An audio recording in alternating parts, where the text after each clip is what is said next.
Hello, everyone. This week we're talking about Identity and Purity, the article by Tianchun Lo. And I wanted to focus on how Lo defines the purity principle, how they use it to evaluate several different arguments as invalid, and then the interesting implications of the arguments that pass the test of the purity principle. So let's start with how the purity principle is defined. Lo defines the purity principle as this principle that demands that absolute fundamentality remain consistent for fundamental facts. Or to be precise, using their terminology, they say the purity principle says that the fundamental is pure only in the sense that the fundamental level of reality consists of only facts which involve nothing non-fundamental. So basically, this sounds kind of like a logical truism or like a tautology or something. Like on the fundamental level of reality, you only have to have things that are fundamental. So that seems easy to agree with. I like the example that Lo gives here. They say, when God was creating the world, she was not required to think in terms of non-fundamental notions like city. In order for God to create the world, like, did God have to think about, oh, I have to make all these, like, define all these things like that can be built by other things? Like, you just have to make the things that are fundamental, the things that construct other things. This gets back to a point that Paul made in class one time, that nobody wants to start with the kind of like middle stuff. You always want to start with the biggest stuff or the smallest stuff. But yeah, if we reject this purity principle, then fundamental reality must have some non-fundamental entities. Like computers could be a non-fundamental entity that could be on this fundamental level. This seems absurd. This doesn't seem to work. So let's go with the purity principle for now. Oh, hi. He's attacking his own tail. Let's go with the purity principle for now and evaluate Schumacher's quantitative proposal. So this is a little bit tough to define and explain. Schumacher's quantitative proposal argues that identity facts are grounded in how they stand in certain quantitative relations to themselves non-fundamentally. What does this mean? Well, first we have to distinguish between fundamentally and non-fundamentally instantiating. And that's instantiating of a property or a relation. My cat is playing with my sweatshirt here. Hope that's not too distracting. I think a quote here is helpful. Objects stand in certain quantitative relations to themselves and to objects distinct from them in different ways. Concrete objects stand in certain quantitative relations to themselves non-fundamentally, while concrete objects stand in certain quantitative relations to things distinct from them fundamentally. So facts about quantitative relations are not fundamental if they're not scientifically informative. That's the way that these facts are being defined, which is an interesting assumption, to equate something with something being fundamental with it being scientifically informative. It's not something I disagree with necessarily, but that's an interesting kind of assumption here. So this links up to identity facts, because the example they use here is that mass is still mass, whether you have 1 gram of mass, 2 grams of mass, 1,000 grams of mass. These are all still mass. It's still like the same thing. And these kind of like middle things, they don't belong in the ultimate physical account of the world, like computers, I guess. So another quote here: to say something stands in relation to another object non-fundamentally is just to say that the fact that the former stands in this relation to the latter is grounded. As a result, Schumacher's quantitative proposal amounts to the claim that identity facts are grounded in the facts that concrete objects standing in quantitative relations to themselves are grounded. This is a little bit confusing, But the main thing to take away here is that if we take this purity principle and apply it to the quantitative proposal, we can rule it out. Because the facts about quantitative relations are grounding facts. And if the grounding facts, they cannot be the ungrounded grounds of identity facts. Quantitative facts are not featured in the fundamental of reality, so grounding facts about quantitative relations cannot be ungrounded. If they are ungrounded, then this does not fit in with the purity principle. I'm hoping I'm interpreting this correctly. This makes sense. So then Lowe goes on to evaluate another argument from Burgess. First, they evaluate the set theoretic proposal, which I had a hard time comprehending, to be honest. So I'm going to focus on the parthood proposal.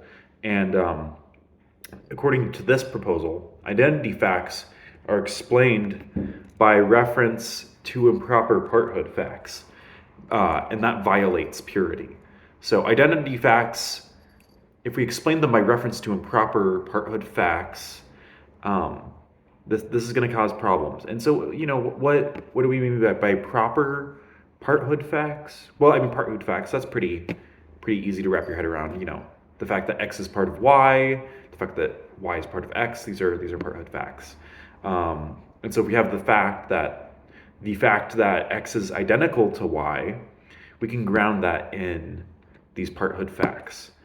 But this is seen as problematic for Lowe because parthood facts are improper. These are not proper facts because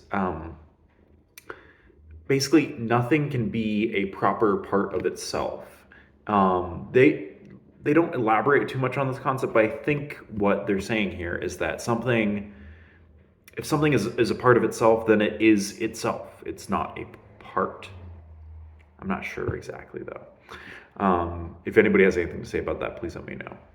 These parthood facts cannot serve as the ungrounded grounds of identity facts. So this is just another argument that the purity principle rules out. So moving on, Lowe throws out these three proposals or accounts that they say don't violate the purity principle. So we have the existential principle, the Hyaceites principle, I don't know how to pronounce that, and the zero grounding proposal. So the existential proposal does not violate purity if we define existential facts as existential property facts. So what Lowe is saying here is that we can have like existential facts two ways. So the kind that Lowe wants are these existential property facts. If we take them to be existentially quantified facts, then this is going to be a problem. And of course, existential facts, we just mean that, the fact that something exists, basically. The fact that X is identical to X is grounded in the fact that X exists. That would be an existential fact. So because existential quantified facts involve the identity relation itself, we can't use that. We have to assume it's non-fundamental, and that causes problems with the whole purity principle. But if existential facts are taken to be existential property facts, then it's compatible. If we take the existential factor to be a property instead. So the other one, the Hyaceites proposal. So just as a footnote, Hyaceites is a scholastic term, and I don't know much about scholastic philosophy, so I'm not going to be much of a help in defining this term or how it should be used. But the basic concept we could put like this: if A has a Hyaceite, then if A exists, then A must have the property which is this Hyaceite.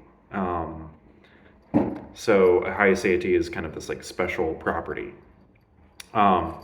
If we understand Hyaceites as structurally simple properties and not as something that involves an identity relation, then we can use it, and we don't run into problems with the purity principle. Then the zero grounding proposal is the last one. This one's very strange, but I kind of found it a fun thing to think about. So basically, they base this on a thought experiment done by Kit Fine, where we have this zero grounding machine.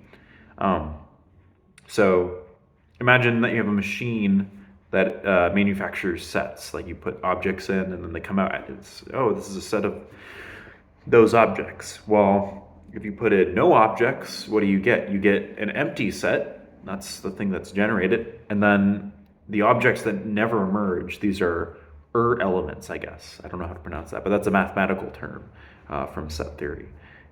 This is an analogous example to identity facts that are zero grounded. So they're grounded, but they're not grounded in a fact. And therefore there are no facts at all as the grounds of identity facts. And so this kind of I think is supposed to circumvent the purity principle rather than violate it or not violate it. It kind of avoids it entirely. It's very weird. I don't know how to feel about it. And this is a very weird argument. I honestly don't know how to feel about it. And then Lowe concludes basically by saying that purity principle is useful and it should kind of point us towards involving certain things in our ontological accounts. And I mean, this part I think is really, this is a good point, because if we're using this kind of commonsensical purity principle and it points us towards something that we might not be involving in our ontological accounts already or metaphysical systems, then maybe we should start including those because it might be helpful. So that's my summary of Lowe's paper. There's a lot in here I didn't even cover, like the building facts and stuff like that. But I hope that was sufficient, and I hope you were entertained by my cat trying to kill me the whole time. And my cat's name is Pixel, by the way. Have a great day.